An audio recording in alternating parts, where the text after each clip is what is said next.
League of Women Voters is proud to present this presidential debate.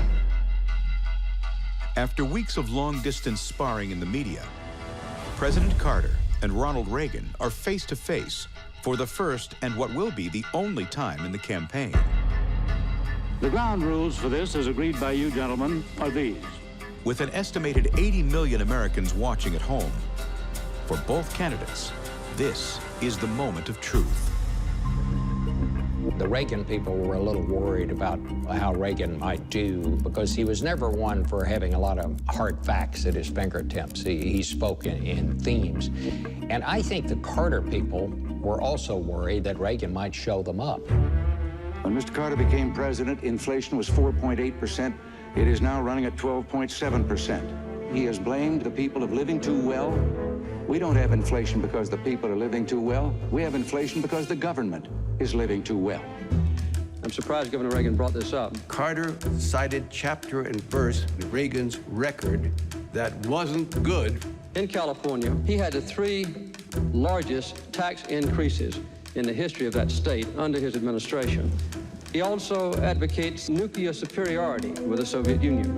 This attitude is extremely dangerous and belligerent in its tone.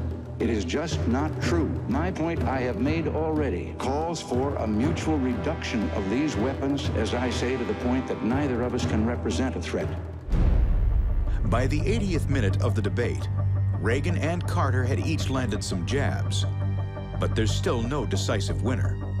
With only 5 minutes to go, the time to land the knockout punch is running out. I was drafted to write a final statement, which are very important in these debates. We came up with a series of rhetorical questions for him, and one of them was, just ask yourself, are you better off than you were 4 years ago? And 70–80% of Americans sitting in their living room said, you know what? I'm not better off. I'm worse off than I was when Jimmy Carter became president. If you don't think that this course that we've been on for the last 4 years is what you would like to see us follow for the next 4, then I could suggest another choice that you have.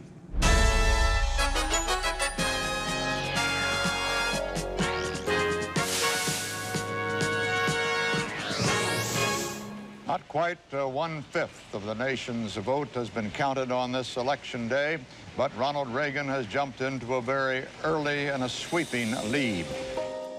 As the returns start rolling in on election night, the Reagans are at home in Los Angeles. He's in the shower, she's in the bathtub, and the phone rings, and she answers it, and they say it's Jimmy Carter calling to concede, and she's banging on the shower door saying, Ronnie, Ronnie, you've won. And he comes out of the shower and dripping wet with a towel around him, hears Jimmy Carter concede the election to him.